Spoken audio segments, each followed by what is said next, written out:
ഞാൻ ഞാൻ എന്നെ തന്നെയാ സ്വയം കുറ്റപ്പെടുത്തുന്നത്. ഞാനല്ലാതെ മറ്റാരും ഇതിന് ഉത്തരവാദികളല്ല. ഇതാ ഞാൻ നേരത്തെ പറഞ്ഞത്. സ്വന്തം ഫാമിലി തന്നെയാ ഏറ്റവും വലിയ വാർ സ്പേസ്. എനിക്കൊരിക്കലും അതിന് കഴിയില്ല. ഈ കേസിൽ ഹർജിയിൽ പറയുന്ന കാര്യങ്ങളിൽ കഴമ്പുണ്ട് എന്നെനിക്ക് തോന്നിയതുകൊണ്ടാണ് ഞാൻ ആ കേസെടുക്കാൻ തീരുമാനിച്ചത്. പിന്നെ എൻ്റെ പ്രൊഫഷനിൽ മറ്റാരും ഇടപെടുന്ന എനിക്ക് ഇഷ്ടമല്ല. ഇക്കാര്യം ഞാൻ മുൻപ് അവന്തിയോട് പറഞ്ഞിട്ടുള്ളതാ. സത്യത്തിന്റെ ഭാഗത്ത് മാത്രമേ എനിക്ക് നിൽക്കാൻ കഴിയൂ. അപ്പോ ഒരു തരത്തിലും ഗോകുൽ എന്നെ സഹായിക്കില്ലെന്നാണോ? ഇനിയും ഞാനത് ആവർത്തിച്ച് പറയേണ്ട കാര്യമുണ്ടോ? ഗോകുൽ, നമ്മൾ പരസ്പരം അറിയാവുന്നവരാ. ഗോകുലിന് ദോഷം വരുന്ന ഒന്നും ചെയ്യരുതെന്നാണ് എന്റെ ആഗ്രഹം. മനസ്സിലായില്ല. ഒന്നുമില്ല. പരസ്പരമുള്ള തീരുമാനങ്ങൾ അനുചിതമായി പോയാൽ ഭാവിയിലത് നമുക്ക് രണ്ടുപേർക്കും ദോഷം ചെയ്യും. ഞാനതൊന്ന് ഓർമ്മിപ്പിച്ചെന്നേ ഉള്ളൂ. ഈ പറയുന്നത് പോലെ അത്രയ്ക്ക് സത്യസന്ധമായ ജീവിതമാണോ നമ്മുടെയൊക്കെ എന്നൊന്ന് ചിന്തിക്കുന്നത് നല്ലതാ. കണക്കുകൾ ബാക്കിയാണെങ്കിൽ അടഞ്ഞ അധ്യായങ്ങൾ പലതും വീണ്ടും തുറക്കേണ്ടി വരുമെന്ന് അല്പം മുമ്പ് ഗോകുൽ തന്നെയാ പറഞ്ഞത്. സമ്മർദ്ദവുമായി ബന്ധപ്പെട്ട കാര്യങ്ങൾ എനിക്കെതിരെ ഒരു തുറുപ്പ് ചീട്ടാക്കി മാറ്റാം എന്നാണ് അവന്തിക ആലോചിക്കുന്നത്. ആ ഭയമൊന്നും എനിക്കില്ല. ജീവിതത്തില് ഇനി എന്ത് ചെയ്യും എന്നറിയാതെ നിന്നു പോകുന്ന ചില സന്ദർഭങ്ങളിൽ മനുഷ്യൻ കണക്ക് കൂട്ടാതെ ചില തെറ്റുകളൊക്കെ ചെയ്തു പോവാറുണ്ട്. എന്നാൽ അത് തിരിച്ചറിയുമ്പോൾ വേദനയോടെയാണെങ്കിലും അത് തിരുത്തണം. അങ്ങനെ തിരുത്താൻ പറ്റാത്ത ഒരു കണക്കുകളും എൻ്റെ ജീവിതത്തിൽ ബാക്കിയില്ല. നമുക്കൊക്കെ ഇപ്പൊ ഏറ്റവും വിലപ്പെട്ടത് നമ്മുടെ കുടുംബമല്ലേ ഗോകുൽ? അതിനൊരു പോറലേറ്റാൽ അത് നമുക്ക് സഹിക്കാൻ പറ്റുമോ? ഞാൻ ഗോകുലിനെ നിർബന്ധിക്കുന്നില്ല. പക്ഷേ ഗോകുൽ ഒന്നുകൂടി ഒന്ന് ആലോചിക്കണം. അങ്ങനെ ആലോചിക്കുമ്പോ ഗോകുലിന് എന്നെ സഹായിക്കണമെന്ന് തോന്നും. ഗോകുലിന്റെ ഒരു കോളിനായി അതുവരെ ഞാൻ കാത്തിരിക്കാം. അപ്പൊ ശരി, കാണാം.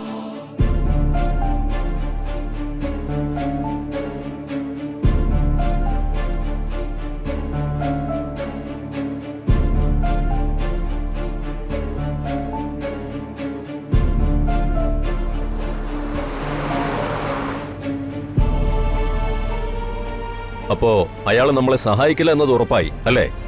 അങ്ങനെ തീർത്ത് പറയാറായിട്ടില്ല. തുറന്നടിച്ച് ഇത്രയൊക്കെ പറഞ്ഞ സ്ഥിതിക്ക് ഇനിയും പ്രതീക്ഷിക്കേണ്ട കാര്യമുണ്ടോ? ഞാൻ പ്രതീക്ഷ കൈവിട്ടിട്ടില്ല.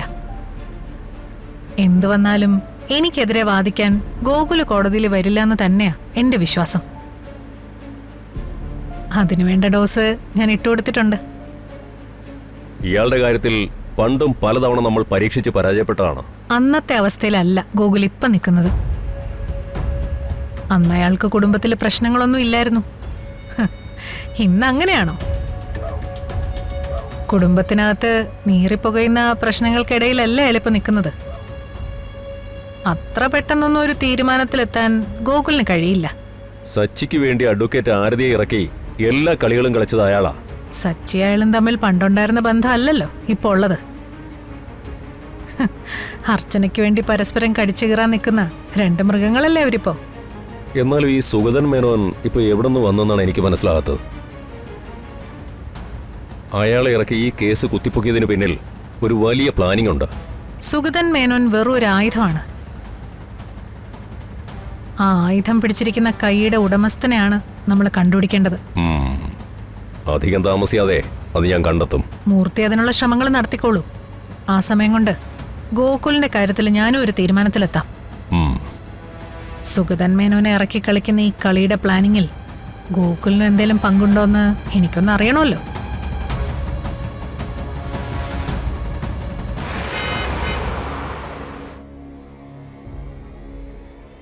എത്ര നാളായി നമ്മൾ ഇതുപോലെ ഒന്ന് കണ്ടിട്ട്.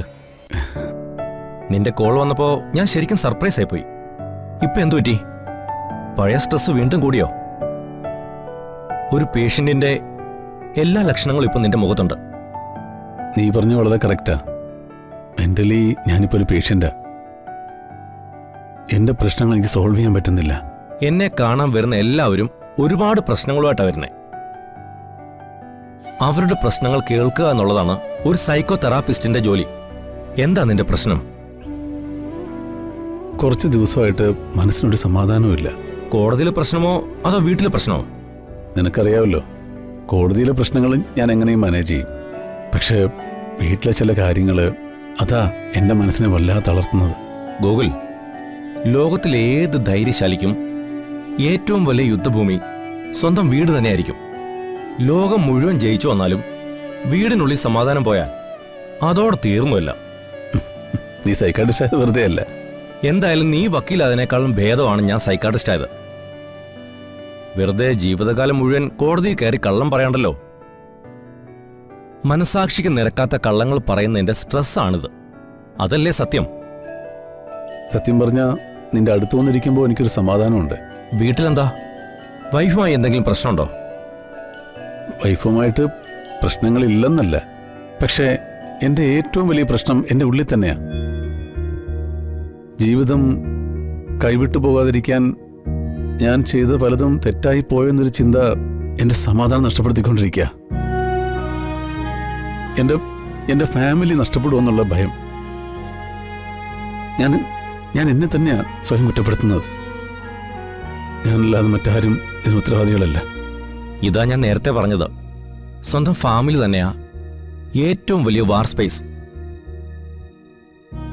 ഗൂഗിൾ, പ്രശ്നങ്ങൾ എന്തു ആയിക്കോട്ടെ, അതിനെ ചിരിച്ചുകൊണ്ട് തന്നെ നേരിടണം.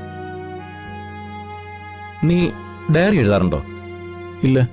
എടാ, മനുഷ്യന്റെ മനസ്സിൽ ഒരേ സമയം ഒരുപാട് ചിന്തകളാണ് ഓടിക്കൊണ്ടിരിക്കുന്നത്. നിന്റെ കാര്യത്തിൽ തന്നെ കേസിന്റെ പ്രശ്നങ്ങൾ, വീട്ടിലെ പ്രശ്നം, വൈഫുമായിട്ടുള്ള പ്രോബ്ലം, ഇതെല്ലാം താങ്ങാവുന്നതിൽ കൂടുതൽ സ്ട്രെസ്സാണ് നിനക്ക് തരുന്നത്. അത് കുറയ്ക്കാൻ ഒരു നല്ല വഴിയാണ് ഈ ഡയറി റൈറ്റിംഗ്. ഞാൻ എന്തെഴുതണമെന്നാണ് നീ പറയുന്നത്? നിന്റെ മനസ്സിൽ തോന്നുന്ന ചിന്തകളെല്ലാം നീ ഒരു കടലാസിൽ എഴുതിക്കോ.